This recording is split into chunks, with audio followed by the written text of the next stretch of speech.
Hai, senang banget bisa kembali menyapa Anda semua.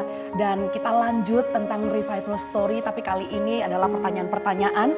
Waktu kemarin saya ceritakan, saya sendiri excited banget dengan tokoh-tokoh itu. Dan hari ini hadir teman-teman dan akan membahas tuntas bersama dengan Pastor Philip di tempat ini. Jadi kita akan ngobrol-ngobrol tentang kehidupan mereka. Let's get started ya. So excited.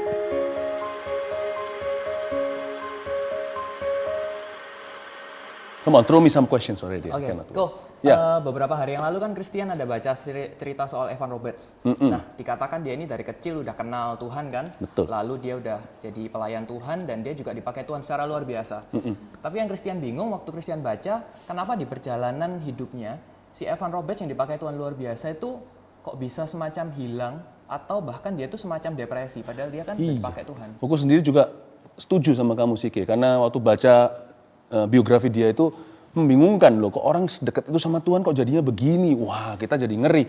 Kita ini mau dekat sama Tuhan, nanti kalau berujung demikian gimana? Tapi ternyata enggak, kesalahannya alami sekali. Kita semua bisa belajar, hamba Tuhan tetap manusia. Nah, Evan Roberts ini suka berdoa, sembahyang bisa 24 jam segala, dan dia wah sangat garang lah kalau mencari wajah Tuhan. Tapi satu, hidupnya nggak balance. Hidupnya nggak balance itu dia nggak punya teman, nggak punya kawan. Belajar dari Adam ya, Adam dan Hawa. Sebelum ada Hawa nih, Adam itu di Taman Eden dia itu dekat sekali sama Tuhan. Itu fellowship-nya sempurna sama Allah Bapa. Tapi gimana? Bapak bilang apa? Nggak baik ini, kamu sendirian. Jadi kalau nggak baik pasti ada sesuatu yang rawan. Kalau Tuhan bilang it's not good for a man to be alone. Kita semua perlu sahabat. Yang saya maksudkan di sini Adam dan Hawa bukan pernikahan loh ya. I believe Adam married his best friend. His only friend, Eve. Hawa itu kan best friend-nya dia. Nah, ini bukan bicara soal wedding dulu, tapi bicara tentang teman. Nah, kita semua juga perlu teman, punya teman. Karena itu mintalah sama Tuhan. Tuhan kasih aku teman ya. Lalu temukan dirimu di komunitas yang benar, supaya nggak mancingnya di kolam yang salah. Right? Nah, kalau mau cari teman pergi ke dugem ya, ketemunya setan gitu kan. Ya bukan berarti orang di sana setan, enggak. Tapi setan pasti udah pengaruhi mereka nih, di kuasa kegelapan.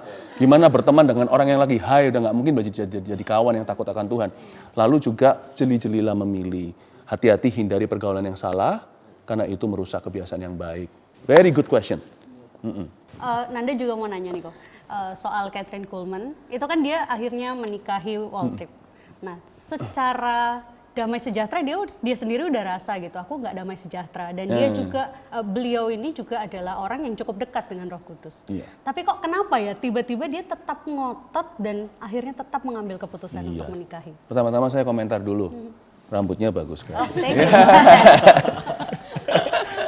Kathryn Kuhlman jauh, enggak. Tapi Kathryn Kuhlman tuh memang orang yang luar biasa. Tapi dia melawan damai sejahtera, persis yang seperti Nanda katakan. Orang ini udah nggak damai kok diterjang. Nah itu salahnya di situ loh. Orang itu nggak kebal dosa sekalipun dia diurapi. Jangan sampai kita mentang-mentang punya urapan. Tuhan tetap taruh hati nurani di dalam kita. Itu sinyalnya. Kalau salah dia akan menuduh. Salah ini, lu nikah sama orang yang punya keluarga. Nggak peduli dia pendeta, bangkitkan orang mati. Kode moral itu nggak bisa ditawar. Dia nggak srek kan, nggak damai kan, diterjang di situlah miserable. Kathryn Kuhlman bertahun-tahun sia-siakan hidupnya. Cukup parah sih, memang kembalinya dia itu ajaib. Tapi jangan bilang dia berbaliknya kayak Salomo gitu. Jatuhnya juga menjadi peringatan buat setiap kita. Jangan kita kira kita ikut Tuhan sudah 40 tahun beberapa orang, atau kita sudah tahu seluruh isi Alkitab. Wah, pelayanan kita diberkati, pendeta aja bisa jatuh kok. Kathryn Kuhlman sebagai bukti, dia nggak harus jatuh. Tapi karena dia tahu itu salah, nggak sejahtera pun dia tembus terus. Nah disitulah terjadi kejatuhannya. So, we don't have to fall. Dan kalau kita jatuh, kalau kita melihat cerita Kathryn Kuhlman, kita jangan berkata begini, orang sehebat itu aja bisa jatuh apalagi aku. Enggak.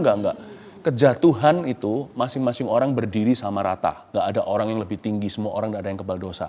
Jadi kalau dia jatuh itu pilihan, kalau kita jatuh itu pilihan. Dan kalau dia jatuh, kita nggak harus jatuh. Bukan karena kita lebih hebat dari Kathryn Kuhlman, bukan. Tapi kita sendiri punya pilihan yang sama dengan Kathryn Kuhlman. Ya? That's why. Good question. Ya, tadi apalagi? kan Koko udah cerita soal ya, dia mengambil keputusan yang salah. Nah, tapi juga aku tetap terinspirasi dari tokoh Kathryn Kuhlman ini karena dengan dia udah ditinggalkan jemaat, bahkan mungkin bukan hanya ditinggalkan tapi mungkin dicibir, Pasti. mungkin dikata-katain atau apapun, tetapi aku sangat terinspirasi dengan kejatuhannya itu dia tetap bangkit. Nah, kira-kira itu ceritanya seperti apa kok untuk dia benar-benar bisa bangkit dan akhirnya kembali ke panggilan? Kathryn Kuhlman itu beruntung belum ada netizen. Oke. Coba kalau ada gitu sudah disikat habis dia. Netizen selalu benar katanya. You know what? There is no magic potion. Tidak ada yang namanya rumus ajaib untuk orang bertobat. Bertobat itu kita tahu salah, kita nggak ada jalan lain, ya balik sama Tuhan. Sejauh apapun dari jalan kita jauh, jalan itu kita kembali. Kathryn Kuhlman ada satu cerita luar biasa. Dia mengambil keputusan untuk meninggalkan si Mister itu, kalau cara dia memanggil dia. Waktu dia jalan, nggak tahu tanpa arah, nggak tahu kemana. Dia pokoknya jalan terus. Dia sedang bergelut di hatinya dengan Tuhan. Dia berkata, I'm willing to let go. Aku mau lepaskan si dia. Karena ini salah. Dan dia berkata, I die 1,000 deaths. Aku mati 1000 kali. Dia nggak mikirkan konsekuensi nanti gimana dicibir, orang terima dia nggak. Yang dia pikirkan bukan ministry. Tapi yang dipikirkan adalah dia mau kembali punya hubungan yang benar dengan Tuhan Yesus. Orang bertobat itu cuma satu sih rumusnya. Dia mau hubungannya dipulihkan dengan Tuhan. Yang lainnya itu urusan Tuhan. Dan kalau orang itu bertobat benar-benar, dia akan masuk dalam program perlindungan Allah. Seperti seorang saksi terhadap kriminalitas, dia dilindungi negara. Kerajaan Allah nggak akan diam lah. Alkitab mengatakan siapa bertobat disayang sama Tuhan. Nggak tentu dia nikmat. Nah, Kathryn Kuhlman kembali itu another story. Dia bisa jadi orang yang dahsyat dipakai Tuhan lagi. Itu cerita terpisah. Dia waktu bertobat nggak mikirkan itu. Tapi Tuhan kan berdaulat. Orang mau diangkat, mau dijadikan biasa, gimana, terserahlah. Terjadilah padaku, ya Tuhan sesuai firman-Mu. Yang penting aku bertobat dulu. Jadi Kathryn Kuhlman itu memang terima kasih karunia sih. Yang ini nggak bisa kita tiru.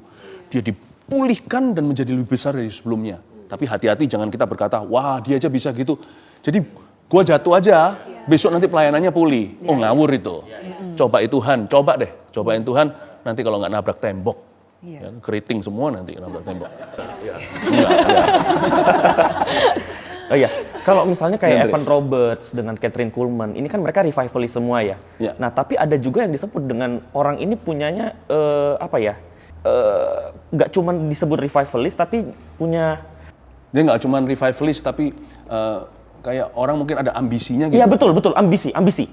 Dia membedakan antara orang yang murni. Iya betul. Apa sih yang membedakan antara orang yang ambisius sama revivalis? Karena secara kegerakan mereka mirip, tetapi apakah mereka benar sama? Gandum sama lalang, Andre, itu waktu masih early, waktu dia masih baby, kelihatan sama. Memang nggak bisa membedakan sih, ambisi atau visi. Itu passion, gairah, atau dia ingin tampil doang, atau tampil saja. Tapi jangan sampai kita cabut lalang terlalu dini, siapa tahu itu gandum. Karena mirip ya. Oh Philip, saya mending dalam gereja contohnya punya anak-anak muda yang mau maju, agak sedikit kedagingan, campur-campur roh dan daging. Tapi harus saya rem-rem dia, daripada saya dapat keledai yang ditendang dengan tali les dan kekang pun dipecutin juga nggak akan mau maju-maju dan beralasan. It's okay lah. Tuhan Yesus pada waktu dapat 12 murid, itu pertama kali semua mereka itu loh, satu bersaudara, 2 orang mau bakar Samaria dengan halilintar. Yang Petrus potong kuping orang dan sebagainya. Itu semua berlumuran dengan coba-coba. Orang tidak bisa membedakan mana kedagingan, mana yang sungguh-sungguh murni dari hati. Tapi Tuhan Yesus tetap muridkan mereka. Untuk kita tahu gini, apakah itu betul-betul dia mau jadi seorang revivalist atau dia punya motivasi untuk jadi orang yang terkenal? Gampang, waktu. Belilah waktu. Kalau orang itu sungguh, dia akan diuji lewat waktu dan lulus. Dia tidak akan gugur. Dan di sementara menjalani waktu tersebut, orang tersebut juga akan diuji karakternya. Untuk tahu apakah dia itu ambisi atau sungguh-sungguh cinta Tuhan dan mengasihi jiwa-jiwa. Pada waktu dia salah, kalau dikoreksi, meskipun dia pertama kali mungkin reaksi, tapi dia akan berubah. Yang begituan, murid beneran. Tapi kalau ditegur, langsung hilang, ngambek, pergi, ngancam-ngancam. Nah kelihatan, dagingnya semua bau kedagingan. Jadi kita harus beli waktu dan melalui waktu itu akan menguji kita dan karakter kita. Mau tidak mau manusia akan menerima koreksi dan sebagainya. Untuk membedakan murid dengan orang yang gadungan, yang hanya mencintai dirinya, pura-pura mengasihi Tuhan, pura-pura ingin dipakai oleh Allah demi jiwa-jiwa, padahal ujungnya hanya melayani dirinya, gampang. Koreksi aja dia ketika dia salah. Lari nggak? Anak tidak akan lari. Iya kan? Pernah dikoreksi? Pernah dikoreksi. Nggak lari, masih ada di sini. Nah, ini adalah anak beneran ini, anak rohaninya Pastor Mac ini ya kan. Ini betul-betul orang Kristen yang sejati. Iya, dia terima masukan, dia juga diarahkan, tetap ada di sini dia. Iya, ditegurin terus kok nggak gundul-gundul ya. Hebat ini. Oh iya kok. Tentang revivalist itu, apakah memang selalu identik dengan seorang preacher ya? Karena Evan Roberts itu kan preacher. Good question. Kathryn Kuhlman juga preacher. Apakah memang selalu seperti itu atau bagaimana? Nggak harus. Oh, Seorang revivalist, kata revive itu artinya membangkitkan dari kematian. Barang siapa dipakai Tuhan untuk membagikan kehidupan, orang itu bisa disebut sebagai revivalist. Tujuan akhirnya itu mengubah kehidupan orang lain. Lewat pengurapan kita, lewat ketaatan kita, lewat pengabdian kita. Ya kan? Jadi berkhotbah itu hanyalah the means atau hanya instrumennya. Tapi yang pasti kita semua diberi Tuhan platform. Setiap anak muda, setiap kita diberi Tuhan panggung bicara dalam kehidupan orang lain setelah kita membuktikan karakter kita. Jangan pernah berkata yang penting hatinya, Tuhan mau kita teruji dulu. Karena manusia tidak bisa melihat hati, hanya Tuhan. Manusia harus melihat bukti. Karena itu anak muda harus hidup berbeda. Yang takut akan Tuhan harus hidupnya di luar standar, di atas standar dunia. Supaya nanti suatu hari kata-kata kita berbobot. So we can preach through our lives. Kita bisa berkhotbah lewat hidup kita. Nanti teman-teman kita berkata, kamu kok beda sih? Kamu kok nggak seperti yang lainnya? Yang lainnya free sex katakan. Semua pada awal mulanya mencemoohkan kamu. Tapi sekarang lihat siapa dulu yang menikah, yang lainnya semua broken heart. Lalu hamil di luar nikah, narkoba. Hidupnya dia tidak bertele-tele, tidak basa-basi, langsung menuju tujuan, langsung jadi besar di tangan Tuhan. Lihat ya, orang yang kita hina, nanti akhirnya kita cari untuk cari tahu jawaban suksesnya.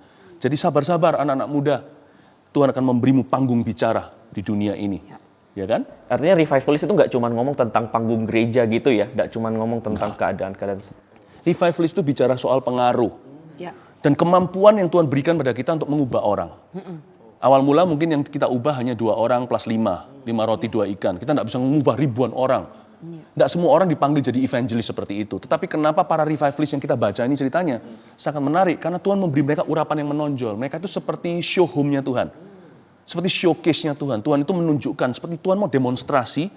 Mereka jadi inspirasi supaya yang lainnya ngikut nih. Tujuan akhirnya bukan revivalis ini. Tujuan akhirnya adalah tubuh Kristus. Semuanya akan mengikut ke sini.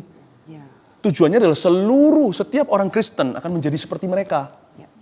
Tuhan bangkitkan Paulus kan bukan untuk Paulus. Tuhan bangkitkan Paulus, dia berkata sama orang-orang semuanya, Timotius, Silas, dan kita semua yang baca surat-suratnya.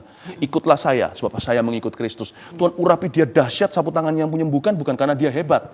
Tapi untuk menginspirasi kita, untuk ikut jalurnya, untuk ikut jejak kakinya. Ya. Tidak semua orang jadi Paulus kan, tidak semua orang berkhotbah, tidak semua orang pergi ke mancanegara. Mungkin ada yang bisnis, mahasiswa, ibu rumah tangga. Tapi semua baca surat Paulus kan, semua dapat urapan yang sama. Tujuannya adalah satu, supaya lewat hidup kita, Tuhan dimuliakan. Supaya lewat hidup kita, mata dunia dicelikkan untuk melihat bahwa Kristus itu nyata. Ya. Nah itu revivalist. Dan setiap kita dipanggil untuk itu. Iya, Ya? iya aku ngelihat anak-anak muda ini mereka punya platformnya sendiri untuk jadi revivalist di platformnya masing-masing. Betul. Kayak Sike, dia adalah dokter gigi. Yeay. Dan di prakteknya dia berpartner dengan beberapa dokter gigi lainnya. Jadi orang-orang bisa ngelihat adanya Sike di sana, ada prinsip-prinsip yang dia hidupi. Disitulah platformnya dia. Dan tim yang di sini juga ini yang duduk di sana tuh, ya dia sering cerita gimana kalau dia ada di kantor dan kalau mau saat teduh, mau persekutuan, mau doa, dia yang dicari. Jadi I think revivalist setiap orang punya platform untuk bercerita tentang Tuhan dan mengubahkan kehidupan orang.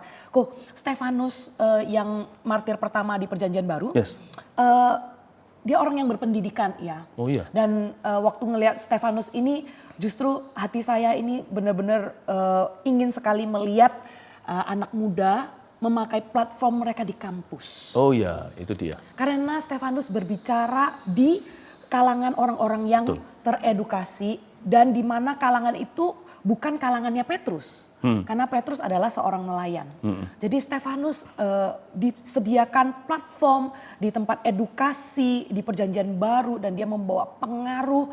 Dan dari Stefanus ini benar ya kok justru nanti munculnya Saulus yang menjadi Paulus. Jadi anak muda yang di kampus ini Tuhan pasti akan pakai kalian jadi revivalist. Yes, makanya tujuannya daripada pertemuan maksudnya ada acara seperti ini juga untuk menginspirasi semua anak muda ini kan. Betul sih yang dikatakan oleh J-Mac ini. Stefanus yang menjadi martir pertama itu kan. Iya kok. Dia itu jagonya di marketplace, dia itu di ruang lecture hall bicaranya. Makanya Petrus nggak bisa ke sana. Karena enggak ada kredensial ke situ. Dan makanya Paulus itu boleh dikatakan buah hasil daripada pengurapan Stefanus, bukan Petrus. Stefanus dirajam di situ, Paulus yang memberikan surat perintah, tapi akhirnya Paulusnya yang kena kan. Ketika Stefanus berkata ampunilah mereka, itu ampuni dia. Luar biasa. Orang pintar lahirkan orang pintar. Orang-orang pintar yang jadi rasul-rasul bahkan. Dan Tuhan itu punya cara tersendiri, apalagi di kampus. And I think kita nggak forever di kampus, kecuali mau selama-lamanya jadi mahasiswa. Oh jangan ya. Jangan ya. Berarti kalau kita S1 itu berapa, J-Mac? Pastor Mac, kalau S1 itu 4 tahun 8 ya? semester ya? Ya 4 tahun lah ya kalau normalnya kan? 4 tahun ya. 4 tahun itu pendek sekali waktunya. Bukankah kau berkata 4 bulan lagi tuayan, lihatlah ladang sudah menguning. 4 tahun itu tidak seberapa. Cepat kerjakan visimu, studi yang benar, jadilah inspirasi. Nggak usah menangkan ribuan. 5 roti 2 ikan, uja 5 plus 2 equals 7. Menjadi 7 orang aja kau bawa dalam 4 tahun itu udah jagoan. Luar biasa itu Triwira Daud. Yes. Yeah. Ya, ini kok, tadi kan menarik banget statementnya. Kalau kita mau jadi berkat, ya mau nggak mau kita juga harus membuka diri dong di pergaulan dan harus jadi relevan juga dengan mereka. Nah, tapi ini balik lagi ke cerita Evan Roberts tadi yang pertama. Ada satu kisahnya kalau si Evan Roberts ini saking tergila-gilanya dengan Roh Kudus, saking cintanya sama Roh Kudus sampai dia itu dijuluki maniak agama. Nah, jarang juga di pergaulan kita di zaman yang sekarang ini masih ada juga sih anak-anak yang sangat fanatik dengan kekristenan. Jadi saking fanatiknya mereka ini malah menutup diri dengan pergaulan karena menganggap bergaul di luar teman gereja itu sesuatu yang fanat, tanda kutip, atau bahkan juga saking fanatik mereka ini justru dijauhi sama teman-temannya karena dianggap nggak relevan, dianggap aneh dan lain-lain. Nah, Ko Philip sendiri punya tips nggak gimana kita ini kalau bertemu dengan teman-teman yang seperti itu gimana sebagai orang Kristen juga supaya ya tidak melemahkan iman mereka, tapi juga mereka ini bisa diterima supaya bisa jadi role model juga. Pertama-tama coba saya jawab untuk mengerti dari sisi Evan Roberts dulu. Nanti saya jawab bagaimana caranya solusinya buat hari ini.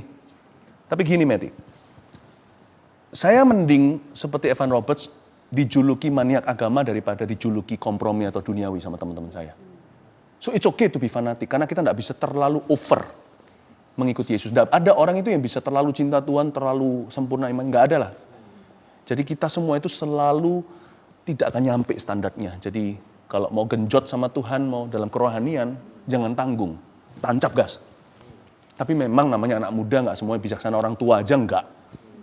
Kita semua masih buat salah. Jadi untuk bisa ngimbang di atas seutas tali kita bawa pole itu lalu berjalan, susah sekali untuk kita menyeimbangi antara fanatik dan relevan. I understand that. Waktu saya kenal Tuhan umur 18 tahun, wah teman-teman saya semuanya ejek-ejek saya, hina-hina. Contohnya, saya umur 18 tahun nih bertobat terima Yesus, lalu habis itu ikut doa. Wah teman-teman mulai beberapa jauhin. Meskipun menurut saya sih saya nggak aneh-aneh, tapi mereka tetap jauhin karena gimana pun juga orang yang kenal Kristus di situ waktu saya ada di Kanada, di North America itu selalu aneh di matanya masyarakat. Saya pergi ke gereja 2 kali ya seminggu aja sudah dibilang fanatik. 2 kali nggak ngapa-ngapain, nggak pakai jubah, haleluya, itu tetap dianggap fanatik. Saya datang waktu itu lagi doa malam ini, doa semalaman kita mulai dari jam 10 berselesai sampai jam 4. Itu di sana ada satu anak muda di rumah itu yang jadi host atau tuan rumah. Tapi anak muda itu sudah lahir di Amerika, di Kanada maksudnya. Dan papa mamanya yang anggota gereja Indonesia. Lalu kita doa itu anak muda itu umur 14 tahun ngomong sama saya, "Hey Phil." Dia bilang, have you ever kissed a girl? Kamu pernah cium cewek nggak? Saya mau 18 tahun, saya buat satu komitmen purity, murni. Kudus, prinsip hidup saya sederhana. Dalam biografi saya juga tertulis, saya mau pacaran sekali untuk menikah. Saya nggak mau coba-coba, saya nggak mau putus sambung. Saya nggak mau jatuh dalam dosa seks. Saya bilang, well actually no.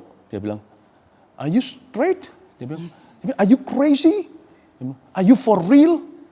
Dia bilang, anak-anak di situ pas prom night, lulusan SMA, semua sudah kehilangan virginity. Penjagaan atau kegadisannya sudah hilang. You never kiss a girl. Dia umur 14 tahun, saya dihina-hina, diketawain. You are alien man, you are alien man. Dia bilang, so saya tidak habisan akal, saya tidak bisa jawab apa-apa. Karena saya mau doa, saya juga nggak ngerti, nggak siap dengan pertanyaan seperti itu. Jadi kalau untuk begitu saya dipanggil fanatik, I don't apologize. Tapi kalau saya jadi, don't touch me. You're full of the virus of sin. Jangan dekat-dekat. Kalau gitu ya, itu cari persecution atau cari masalah, minta dianiaya. Oke. Fanatik atau relevan. Gini, sekarang itu anak-anak muda terlalu, dan gereja juga mulai ikut-ikut, terlalu kepingin untuk jadi relevan. Agak berlebihan. Sampai-sampai nggak ada yang berani radikal. Semua mau politically correct, semua itu maunya benar di mata orang. Itu juga kelemahan. Juga jangan. Jadi menurut saya begini aja deh. Fanatik atau tidak, atau radikal, itu di prinsipnya bukan di style. Prinsip hidup kita soal murni, kekudusan, jangan tawar. Tentang doa. Zaman sekarang ini kalau kita nggak mau menerima LGBT gitu aja sudah dianggap fanatik, nggak karuan. Atau Yesus satu-satunya jalan, kamu picik sekali pikiran. Kan ada jalan banyak, berarti kamu ngomong gitu, semua orang masuk neraka dong, kecuali orang Kristen. Orang itu bisa mancing kita untuk keluar dari iman kita, padahal kita nggak pernah ngomong demikian. Kita hanya berkata Yesus satu-satunya jalan. Kita nggak pernah condemn atau hakimi orang lain, atau tuduh atau jelek-jelekkan kepercayaan. Nggak pernah. Yang diajari Yesus itu kasih. Tapi kita juga nggak boleh kompromi dengan prinsip. Sampai kapanpun saya tetap yakin, percaya Yesus satu-satunya jalan. Kalau enggak gitu, Tuhan Yesus mati sia-sia, mati konyol dong di kayu salib. Saya nggak mau dibengkok, dilika-liku, dilipat-lipat soal prinsip. Saya tegas. Oke? Tetapi alangkah baiknya kita juga relevan masalah style. Nggak perlu cari aneh-aneh gimana. Yang simple aja. Melayani Tuhan itu yang super sederhana. Saya hanya percaya tumpang tangan, nggak usah pakai style yang bagaimana. Membuat banyak pertanyaan kontroversi juga. Contohnya gitu. Hal-hal yang kita bisa sederhanakan. Cara hidupmu. Doa juga nggak usah koar-koar. Kalau memang waktunya bantu mama korak-korak, nggak usah berkata, "Ma, ini jam doaku." Kalau bisa dikompromikan, kan ada jam yang lainnya, 1 hari 24 jam. Kalau mama panggil untuk bantu, mama belum kenal Yesus, jangan berkata, "Tuhan Yesus memanggilku di kamar sekarang." Jadi bingung orang dunia, itu style. Itu bukan harga mati. 1 hari kan nggak cuma jam itu saja untuk kita bisa bantu mama. Yang ngalah dan kata, "Iya Ma, saya bantu dulu." Setelah itu sebentar ya Ma, mau di kamar sendirian sebentar, mau baca-baca dan sebagainya, dan doalah. Yang pintar-pintar untuk menaruh diri dan menempatkan dirimu di masyarakat. Nggak usah datang ke sekolah, ke university, pakai baju jubah panjang, seperti choir gereja, dengan lipatan tangan seperti ini, dan berjalan dan berkata, "Haleluya." Wah, itu kalau saya berdoa untuk orang yang datang ke kampus seperti itu, kita doakan supaya Tuhan menerima nyawanya jika terjadi sesuatu. Kalau dia dianiaya bukan karena Injil, itu saya rasa karena kenyentrikan. Tolong perhatikan mana prinsip, mana style. Artinya ada hal-hal yang memang itu prinsip yang tidak boleh diubah ya. Terus bagaimana dengan orang-orang yang biasa katanya pengen menjangkau orang-orang yang nakal. Terus habis itu apakah harus ikut-ikutan seperti mereka atau terus habis itu atau yang beda iman dengan ngomong saya ingin menginjili dia padahal sebenarnya pengennya buat jadiin pasangan. Itu iya. Bagaimana? Ini teman atau cari pasangan nih? Yang mana nih? Tidak. Ini not based on a true story kan? Tidak dilandasi dengan cerita sesungguhnya. Begini, Tuhan tidak perlu kehilangan 1 jiwa untuk memenangkan 1 jiwa. Buat apa kita bertindak demikian dan mencobai Tuhan. Ingat ya, you don't want to win the lost at just any cost. Salah itu. Memenangkan jiwa apapun harganya, tidak apapun harganya. Saya tidak akan memenangkan seorang yang seorang yang kecanduan narkoba dengan segala harga yang saya mau bayar, termasuk saya sendiri memakai narkoba, supaya saya bisa memenangkan mereka atau bisa memahami mereka. No. Where is the power of God? Di mana kuasa Roh Kudus? Saya kasih satu cerita, simple saja. Suatu hari di salah satu kota di Jawa Tengah, ada sekelompok anak-anak muda berapa ratus yang saya muridkan dan tuntun, saya sendiri pun masih umur 20 sekian. Waktu saya pimpin mereka ini terlalu menitik beratkan pada relevan. Akhirnya terbukalah satu kesempatan untuk saya bicara di sebuah kampus. Dan kampus cukup besar, lalu saya mulai berkhotbah di sana. Nah, semua orang berkata, Ko Philip, demikianlah panggilan akrab saya. Kalau Ko Philip datang ini mereka belum kenal, itu juga zaman sebelum saya punya public ministry seperti apa. Semua orang nggak ada yang kenal Ko Philip nanti, dan sebagainya. Jadi kita memang harus pakai acara gini gitu, terlalu banyak sih. Oke, tapi saya melihat kurang imbang. Karena di sisi satunya lagi, mereka kurang percaya, so pasti. Yang kedua, mereka nggak terlalu berdoa. Nggak seperti menggerakkan tangan Tuhan, lebih kepada menggerakkan tangan sendiri. Saya bilang kalau kita mau lihat kuasa main hakim sendiri, tidak percaya kepada kuasa Roh Kudus, sayang sekali. Lalu habis itu mereka berkata, gini aja, kita pakai acara ini, saya tolak semua tuh proposal. Karena saya kan guru mereka, guru rohaninya. Saya kokonya, koko kakak rohani, saya bilang, no. Saya memang cari perkara sama mereka. Hari H, saya datang pakai hem, pakai dasi. Di kalangan orang-orang yang bajunya keluar loose sekali, mungkin jeans robek-robek dan segalanya, saya pakainya super serius. Semua orang bilang, kok bunuh diri kok ini. Nggak akan ada orang mau dengerin sebentar semua akan lari. Saya pakai gitu, pakai celana formal semuanya datang, ya kan, sepatu pantofel. Ko Philip harus dress relevan. Saya bilang, no. I dress like this not for them, I dress like this for you.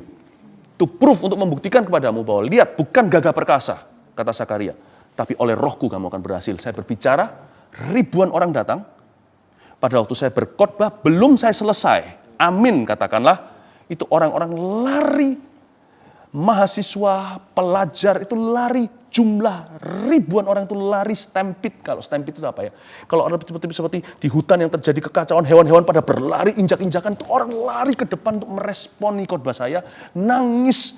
Orang-orang yang kena narkoba, pengedar, bahkan orang-orang free sex atau seks bebas, semuanya meninggalkan masa lalunya dan bertobat di altar Tuhan, nangis dengan wajahnya itu nggak kelihatan lagi muka. Itu air mata keluar, bukan hanya dari mata, namanya air mata, tapi bisa keluar dari hidung, dari mulut, dari mana-mana. Dan berseru, Yesus ampuni aku, Yesus ampuni aku. Dan mereka semua tercengang, lalu saya bilang sama mereka, saya bukan mau membuktikan diri, saya ngomong sama mereka, lai, sini. Sekitar 400 orang waktu itu yang saya tuntun. Saya berkata sama mereka, mulai hari ini belajarlah untuk memenangkan jiwa. Anda tidak perlu jadi seperti mereka.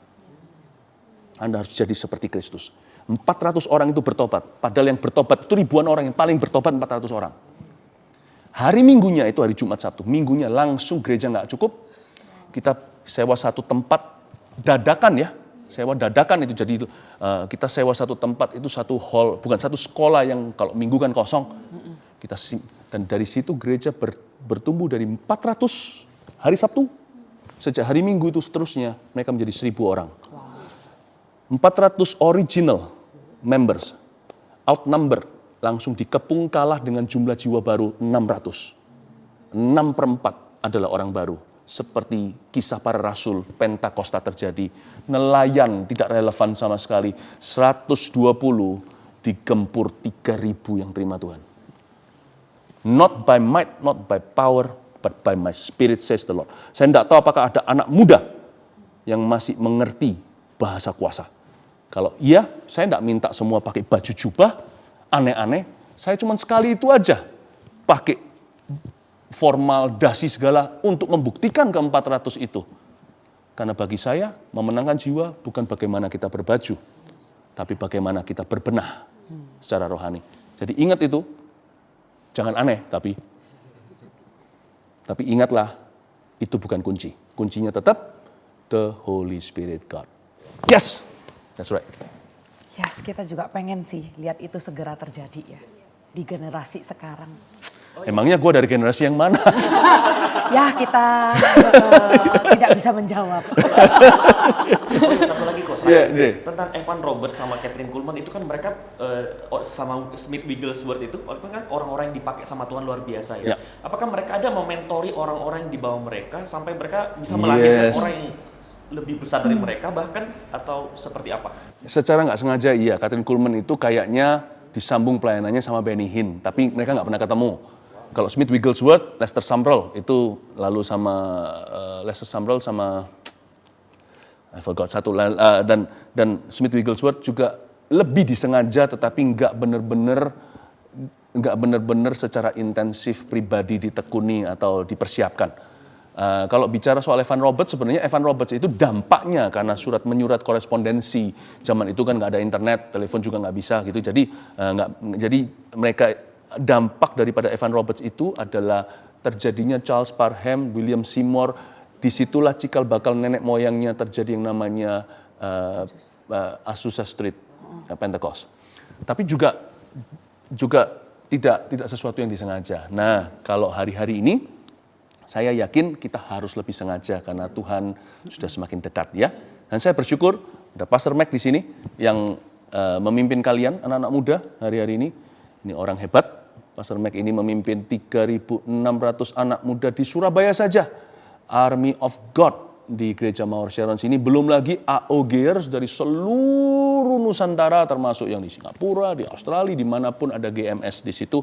Ribuan lagi. Dan pertama kali ketemu, simple aja. Saya tahu saya merasa seperti Paulus menemukan Timotius. Timotius waktu ketemu Paulus itu, Paulus rasa apa? Dia rasa bahwa orang ini murni ketika ketemu di sebuah kota namanya Listra dan Derbe.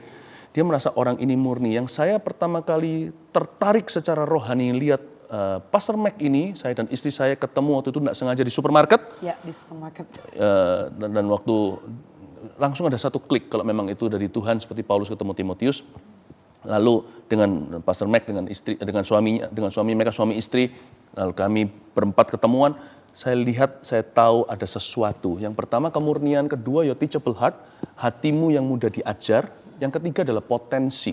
Saya bisa rasakan ada sebuah potensi luar biasa di dalamnya. Seperti Timotius setelah itu memimpin anak-anak muda. Di Efesus yang berkembang orang tuanya pun kena sampai menjadi 60.000 murid di situ. Sejarah gereja mencatatnya. Tidak ada di Alkitab tentunya. Saya bisa melihat potensi yang sama. Dan saya yakin Pastor Mac akan melebihi apapun yang saya pernah kerjakan di dalam nama Tuhan Yesus untuk kaula muda. It's your turn now. Waktu Pastor Philip ngomong begini, saya semakin bersyukur ya kalau saya punya Bapak rohani dan Bapak rohani saya benar-benar sengaja mementor. Jadi saya ada di dalam pelayanan bukan hanya karena jalanin pelayanan begitu saja dan dipercayakan begitu saja. Tapi dimuridkan bukan hanya untuk pelayanan, kehidupan juga ya. Dan saya ingat ada beberapa kali Ko Philip bilang bukan cuman kepada saya tapi kepada anak-anak rohani yang lain juga. Bahwa Ko Philip ingin melihat anak-anak rohaninya dipakai besar gitu ya. Dan itu yang jadi pegangan saya di dalam menggembalakan anak muda juga kok gitu. Jadi waktu ngelihat anak muda seperti mereka dan juga AOG dan anak muda lainnya, saya langsung melihat bagaimana Bapak rohani saya melihat potensi saya dan percaya Tuhan akan pakai besar. Dan dengan itu saya juga melihat potensi anak muda. Dan anak muda nanti pun akan Tuhan pakai besar di platformnya masing-masing. Dan bagaimana Ko Philip ini mementor saya, kalau saya kemas ya gitu ya. Saya ini bertumbuh dari banyak kesempatan karena pembapaannya Ko Philip kepada anak-anaknya itu selalu dengan prinsip gini loh, allow mistakes. Thank you banget ya Ko ya. Dari awal waktu jadi gembala anak nih, belum jadi gembala anak muda nih ya. Gue sempet mikir, gue lo gak punya pengalaman gitu ya. Terus masuk ke anak muda, Ko aku juga gak punya pengalaman Ko gitu loh. Tapi Koko pernah bilang, make mistake gitu loh. Feel free to make mistake, gak pernah pressure harus perform. that's the amazing thing ya, untuk bisa grow sampai hari ini, karena gue nggak punya pressure untuk perform, gue nggak punya pressure untuk kayak membuktikan apapun, tapi satu kata yang membuat saya bisa terus free bertumbuh dan terus kemudian potensinya bertumbuh karena Ko Philip begitu terbuka dengan kesalahan-kesalahan, tapi yang pastinya nggak mengulangi dong ya Ko ya. Nggak apa-apa, buat kesalahan orang mati aja yang nggak punya salah ya. Oke, dan nanti allow me also untuk bisa ke depan bersama dengan teman-teman, Pastor Mac juga untuk bisa mengadakan Before 30 Mentoring. Jadi nanti akan ada episode-episode di mana saya ini jadi mimpi, seperti mimpi jadi kenyataan, duduk bersama dengan kalian, jawab pertanyaan. Nanti ada, ini belum apa-apa, nanti ada cerita-cerita yang sangat-sangat intimate, cerita-cerita yang sangat-sangat spesifik, cerita-cerita yang sangat-sangat unik yang bisa dibagikan ya. Iya, jadi nanti di season berikutnya akan ada season Before 30 Mentoring ya. Bersama dengan Ko Philip dan Yes. bersama dengan anak-anak muda lainnya, dan kita akan intimate ngomong tentang kehidupan, kerohanian. Kita juga pengen menyerap sebanyak-banyaknya dari Koko tentang pelayanan. Diserap banyak-banyak, kurus dong. Jangan Ko. Ya, jadi nanti kita akan hadir berkumpul lagi untuk ngobrol-ngobrol. Nah, kita mesti tutup, kalau nggak gitu saya akan ajak kita semua doa semalam-malaman sampai besok pagi. Oke, kita tutup sama-sama kita. So, kita akhiri untuk special episode yang kali ini di sini, tapi akan dimulai lagi Before 30 Mentoring segera. So, stay tuned. I'll see you and bye.